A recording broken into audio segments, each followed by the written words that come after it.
tagad. Stikls ir materiāls ar ļoti senu vēsturi. Ēģiptē un Mezopotāmijā to izgatavoja jau 4000 līdz 3000 gadus pirms mūsu ēras. Stikls ir caurspīdīgs, izturīgs, ķīmiski inerts un bioloģiski neitrāls materiāls, ko var izveidot ar ļoti gludu un vienmērīgu virsmu. Tomēr tas ir trausls un viegli plīst asās šķembās. Stikla rūpnīcā Grīziņkalns izstrādājumu ražošanai izmanto līdz pat 70% stikla lauskas, no kurām 10 līdz 30% ir otrreizējais stikls. Stikla lausku aptuveno sastāvu var izteikt ar formulu nātrija oksīds, kalcija oksīds un silīcija oksīds. Tīrus oksīdus stikla ražošanai lieto ļoti reti, jo tie ir dārgi. Tāpēc oksīdu vietā lieto vielas, kuras kausēšanas procesā sadalās un veido stikla masu. Tās ir smiltis, kaolīns, potaša, krīts, čīles salpetris, soda un nātrija sulfāts.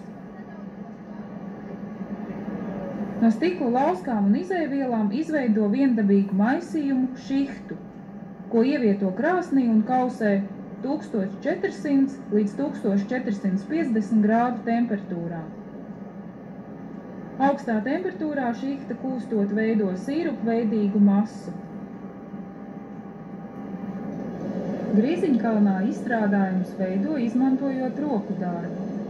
Stikla pūtēji, kamēr stikla masa ir mīksta, veido izstrādājumu pūšot vai ievietojot speciālā formā.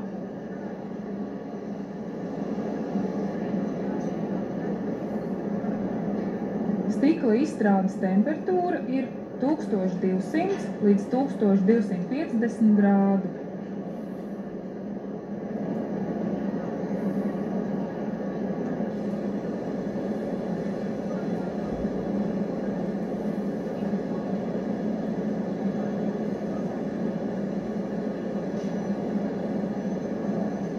Roku darbs tiek izmantots tādēļ, lai izveidotu izstrādājumus, kuriem stikls ir 3 slāņos.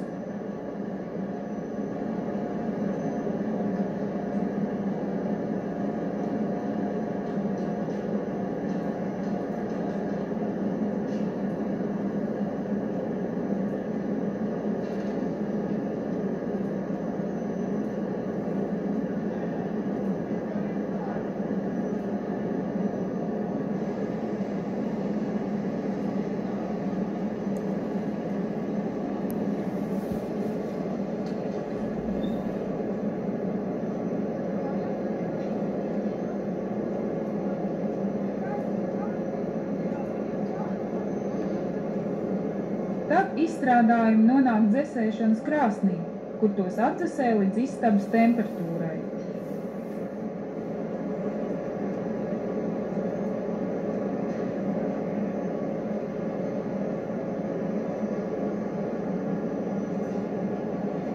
Atdzesētus izstrādājumus apstrādā, pulē, mazgā, spodrina un pārbauda to kvalitāti.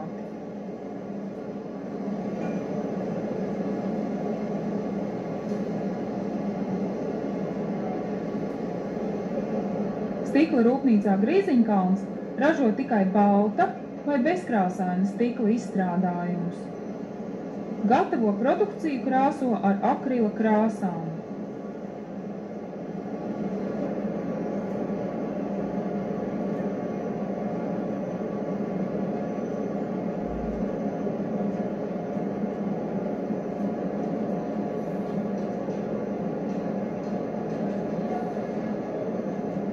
Kopš 2001. gada rūpnīcā ražo tikai lampu abažūrus, bet rūpnīcas muzejs glabā izstrādājumus vēl no 1927. gada, kad rūpnīcu sauca Fēniks un tajā ražoja piena pudeles un stikla traukus.